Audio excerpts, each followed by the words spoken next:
question, what happens when we die? Stephanie Arnold says she knows the answer because she was dead for 37 seconds.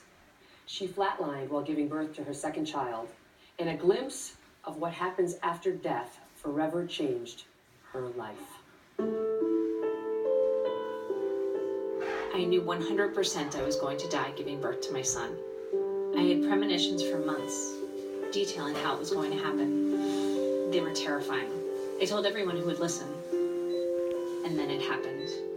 I gave birth to a healthy baby boy, and 3 seconds later, I died. I had an amniotic fluid embolism, where amniotic cells get into the mother's bloodstream, and if you happen to be allergic to it, in most cases, you don't survive. I flatlined for 37 seconds. Had a heart attack, acute kidney failure, hysterectomy, blood transfusions, and was put into a medically induced coma. Post-trauma, I needed psychological help.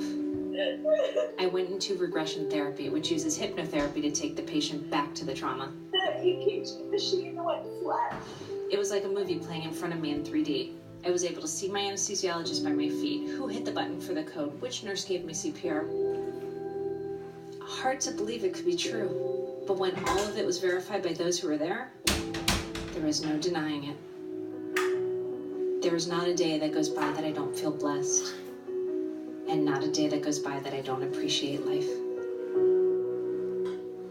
Stephanie wrote about her near-death experience in the book, 37 Seconds, and she joins me now, alive and well. Great to see you, Stephanie. It's an incredible story. You say you knew, when you were pregnant with your son, you knew you were going to die, and you don't have to take her word for it because she was very vocal about her premonition, including posting this on Facebook, public goodbye letters. People thought you were... Absolutely. Well, and the thing was, I'd had a baby before. I'd had a C-section before, so it wasn't the fear of the unknown. So I told everybody, I said, you know, not only am I going to die, I'm going to need a hysterectomy, I'm going to hemorrhage, these organs are going to combine, I'm going to be put under general anesthesia, the baby's going to be fine, and I'm going to be dead on the operating table. It escalated. Your husband, he's a PhD in economics from the University of Chicago. And he's also thinking, something's wrong with Stephanie. But you took it to the point where you called up an anesthesiologist and said, here's what's going to happen.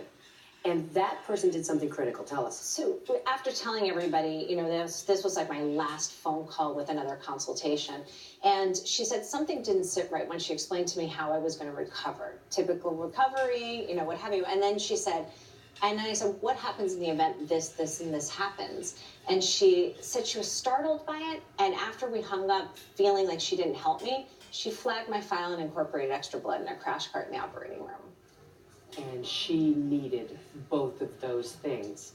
So she had a premonition that this placenta previa problem she had, which a lot of women actually wind up having. It's a 1 in 200 risk, yeah. Would convert into something called an accreta. An accreta, which can be deadly, can be very deadly. And they did an MRI. So they said, you don't have an accreta, you're good. She said, I'm telling you, it's gonna happen. You go in to give birth. I give birth, healthy baby boy, and seconds later, I flatlined. So I ended up having what you said, like an amniotic fluid embolism, very rare, 1 in 40,000 risk.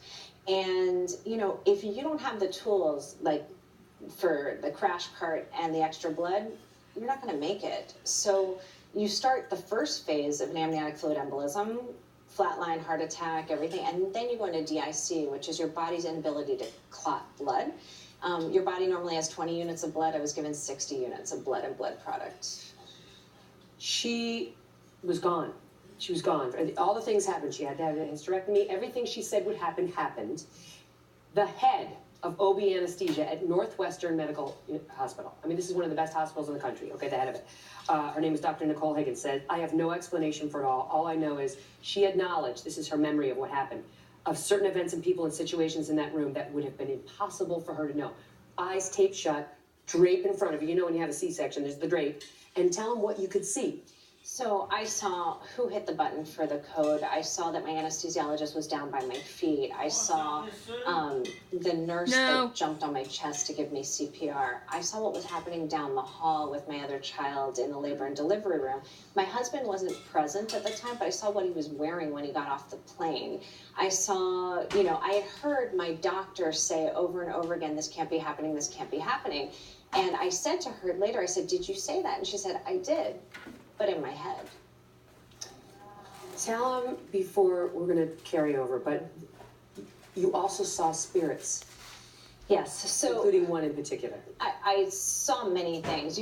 One thing that I've learned in reading articles from Psychology Today is say, when somebody has a near-death experience, of course their loved ones are going to come to them. They want them there in their moments of time. And I'll buy that. That's fine. However, it's the people I didn't know. So one in particular, I saw a little boy. And it looked like my best friend, but I had never met him. And he had passed away when he was 7 years old. And I said, and he said to me, tell my sister that I missed the way she twirled my hair. And I'm like, okay, maybe I'm making this up in my head. I saw this on a TV show. So I call my best friend and I say, wait, I hate to do this. I'm the mean anchor. Okay. We're going to have her tell us the rest of the story on the opposite side of this break. And it's worth it. It's worth it. All right, we'll be right back.